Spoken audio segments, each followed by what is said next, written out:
Atos dos Apóstolos, capítulo 22. Meus senhores, irmãos e pais, escutem o que eu vou dizer a vocês em minha defesa. Quando o ouviram falar em hebraico, eles ficaram mais quietos ainda. Então Paulo disse: Eu sou judeu, nascido em Tarso, na região da Cilícia, mas fui criado aqui em Jerusalém como aluno de Gamaliel. Fui educado muito rigorosamente dentro da lei dos nossos antepassados. Eu era muito dedicado a Deus, como todos vocês aqui também são. Persegui os que seguiam este caminho e fiz com que alguns fossem condenados à morte. Prendi homens e mulheres e os joguei na cadeia.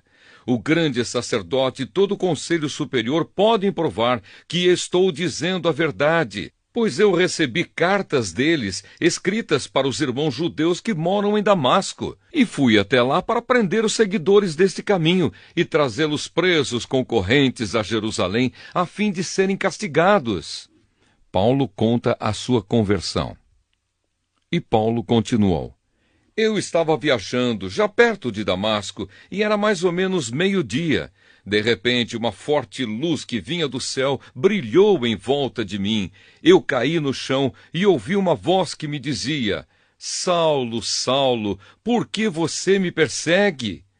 Então eu perguntei: Quem é o Senhor? Eu sou Jesus de Nazaré, aquele que você persegue, respondeu ele.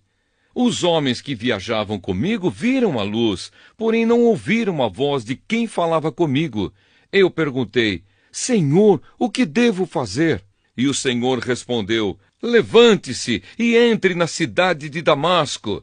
Ali alguém vai lhe dizer tudo o que Deus quer que você faça. Aquela luz brilhante tinha me deixado cego. Por isso os meus companheiros me pegaram pela mão e me levaram até Damasco. Havia ali um homem chamado Ananias. Ele era religioso, obedecia à nossa lei, e todos os judeus que moravam em Damasco o respeitavam. Esse homem veio me procurar, chegou perto de mim e disse: Irmão Saulo, veja de novo. No mesmo instante comecei a ver de novo e olhei para ele. Então ele disse: Saulo, o Deus dos nossos antepassados escolheu você para conhecer a vontade dele, para ver o seu bom servo e para ouvir o servo falar com você pessoalmente. Pois você será testemunha dele para dizer a todos aquilo que você tem visto e ouvido. E agora não espere mais. Levante-se, peça a ajuda do Senhor e seja batizado, e os seus pecados serão perdoados. A missão de Paulo. E Paulo terminou dizendo: Então eu voltei para Jerusalém. Quando estava orando no templo, tive uma visão. Vi o Senhor e ele me disse: Saia depressa de Jerusalém, porque as pessoas daqui não aceitarão o que você vai dizer a meu respeito. Eu respondi: Senhor, eles sabem muito bem que eu ia às sinagogas e prendia os que criam em ti e batia neles.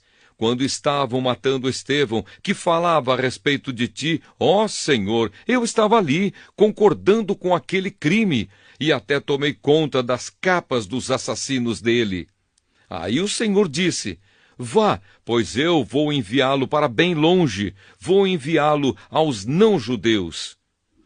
A multidão ficou ouvindo Paulo até que ele disse isso.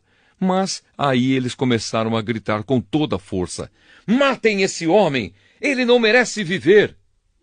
Eles gritavam, sacudiam as capas no ar e jogavam poeira para cima. Então o comandante mandou que os soldados levassem Paulo para dentro da fortaleza. Mandou também que o chicoteassem para que ele contasse por que a multidão estava gritando contra ele.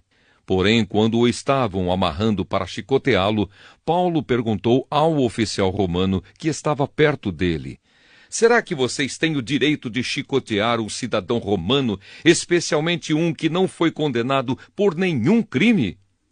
Quando o oficial ouviu isso, foi falar com o comandante e disse: O que é que o senhor vai fazer?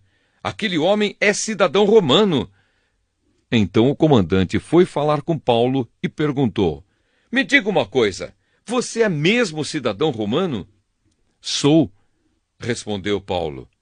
Aí o comandante disse: Eu também sou, e isso me custou muito dinheiro. Paulo respondeu: Pois eu sou cidadão romano de nascimento.